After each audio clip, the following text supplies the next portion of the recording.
নামাজে রাসূল মানে, মিলাদে কিয়ামে রাসূল মানে, দোকান উদ্বোধনে রাসূল মানে, রাসূলের নামে টেনে টেনে দুরূদ পাঠ করে, অফিস উদ্বোধনে রাসূলকে মানে। কিন্তু যখন সামাজিক জীবনে, রাষ্ট্রীয় জীবনে যখন রাসূলের আদর্শ মানার জন্য তার দাওয়াত দেওয়া হয়, তখন আর তার কাছে ভালো লাগে না। এরকম আছে না? নাই, ভরা সমাজ ভরা।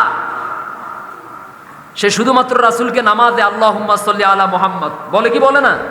তা আপনি নামাজে রাসূলকে মানলেন, যখন বলা হয় আরে রাসূল তো শুধু নামাজের জন্য আসে নাই, আপনারা দোয়া কালাম শিখাইতে আসে নাই, আপনারা মিলাদ কিয়াম শিখাইতে আসে নাই। রাসূল এসেছেন সমাজের মধ্যে একটা বৈপ্লবিক পরিবর্তন আনার জন্য, রাসূল এসেছেন একটা রাষ্ট্রকে পরিবর্তন করার জন্য। অজ্ঞতা, অন্ধকার, কুসংস্কার, দুর্নীতি, দর্শন, গুম, খুন এগুলোকে দুনিয়ার বুক থেকে চিরতরে উৎখাত করে আল্লাহর কোরআনের আইন প্রতিষ্ঠা করে তার আদর্শ প্রতিষ্ঠার মাধ্যমে জগতের মানুষকে একটা সুন্দর সোনালী সমাজ উপহার দেওয়া। ঠিক কিনা বলেন? আপনি কোন আশায় শরীর খুয়াইতেছেন? আপনার আদর্শের সাথে তো রাসূলের আদর্শ মিলে না, তা আপনি জান্নাতে যাবেন কেমনে? আপনি জান্নাতে যেতে পারবেন এই আশা রাখতে পারবেন তখন যখন আপনার চরিত্র আর রাসূল সাল্লাল্লাহু আলাইহি সাল্লামের চরিত্র একরকম হবে। ঠিক কিনা বলেন? আমার রাসূল এইভাবে খাওয়ারটা শুরু করেছেন ডান দিক থেকে, আমিও খাই আলহামদুলিল্লাহ। আমার রাসূল দাড়ি রেখেছেন, আমিও তার মহব্বতে দাড়ি রাখলাম আলহামদুলিল্লাহ। আমার রাসূল বাথরুমে টয়লেটে ঢুকার সময় বাম পা দিয়ে ঢুকছেন, আমিও তাকে অনুসরণ করছি আলহামদুলিল্লাহ। আমার রাসূল বাইর হওয়ার সময় বাম পা দিয়ে ডাইন পা দিয়ে বাইর হয়েছেন, আমি অনুসরণ করতেছি আলহামদুলিল্লাহ। আমার রাসূল মসজিদে ঢুকার সময় ডাইন পা দিয়ে ঢুকছেন, আমি অনুসরণ করছি আলহামদুলিল্লাহ। আমার রাসূল বাইর হওয়ার সময় বাম পা দিয়েছেন, আমি অনুসরণ করছি আলহামদুলিল্লাহ। ঠিক কিনা বলেন?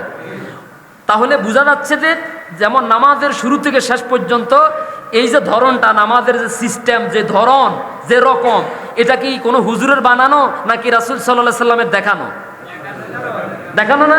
এখন কেউ যদি বলে যে না, আমার কি ক্ষমতা কম নেই, আমার কি টাকা পয়সা, সামাজিক মর্যাদা কি কম নেই, আমি একটু হয় বাড়াই করুন না হয় কমাই করুন, সালাম ইমাম সাহেবের পিছনে না ফিরাই আমি 2 সেকেন্ড পরে ফিরাই, কথা কন না কেন?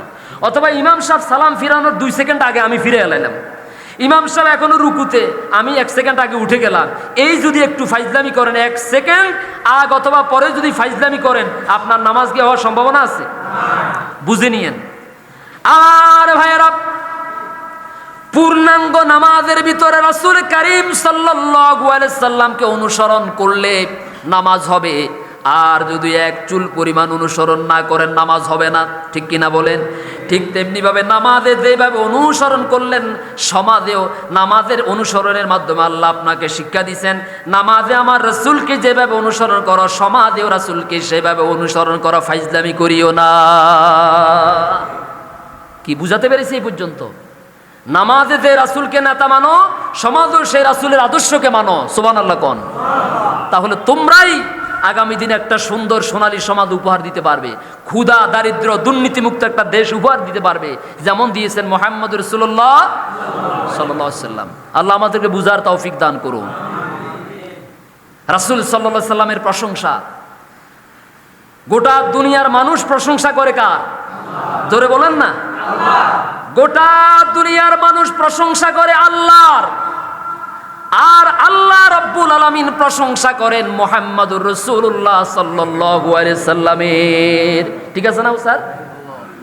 আমরা প্রশংসা করি নামাজের মধ্যে আলহামদুলিল্লাহি রাব্বিল আলামিন।